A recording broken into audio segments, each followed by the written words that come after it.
L'apôtre Jean, le disciple bien-aimé en qui l'image du Sauveur se trouve le plus parfaitement reproduite, ne possédait pas naturellement des dispositions particulières. Non seulement il était impérieux et ambitieux, mais encore impétueux et irritable sous l'offense. Toutefois, à mesure que le caractère divin se révéla à lui, il eut conscience de ses imperfections et en fut humilié.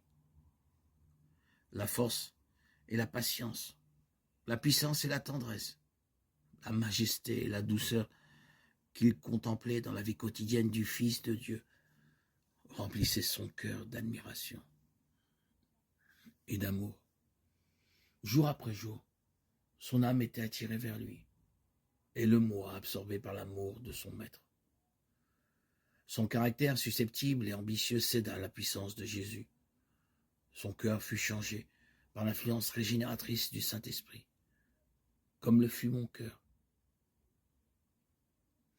Par le Saint-Esprit, ma vie a été transformée. L'amour du Sauveur a transformé mon caractère. De même pour l'apôtre Jean, et de même pour vous qui m'écoutez, pour tous ceux qui reçoivent le Christ, l'Esprit Saint, par sa puissance de transformation, jour après jour, semaine après semaine, travaille en vos cœurs. Il vous suffit de suivre le chemin que Dieu a tracé pour vous, de lui faire confiance, de porter toute votre espérance en lui, et votre esprit, l'esprit que vous avez reçu, vous régénérera, vous guérira de vos plaies, de vos tourments, et vous sanctifiera, vous édifiera. C'est là le résultat certain de l'union qui s'est faite entre moi et Jésus et qui se fait entre tous les disciples, entre tous les croyants, tous les fidèles du monde entier qui portent leur foi en Christ, en Jésus. Jésus renouvelle tout l'être de celui dans le cœur duquel il habite. Nous sommes les temples du Christ. Par son esprit, nous sommes touchés de son amour qui n'est pas l'amour passionnel de ce monde, l'amour terrestre, mais l'amour de Dieu, qui touche, saisit nos cœurs et notre esprit, subjugue notre âme,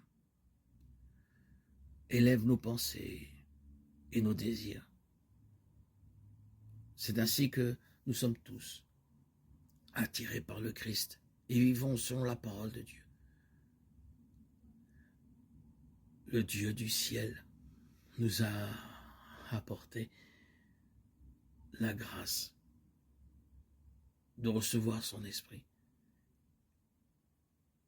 Oh, merci Seigneur Jésus, Dieu plein de bonté, de miséricorde, qu'il est bon de côtoyer, de vivre de ton esprit,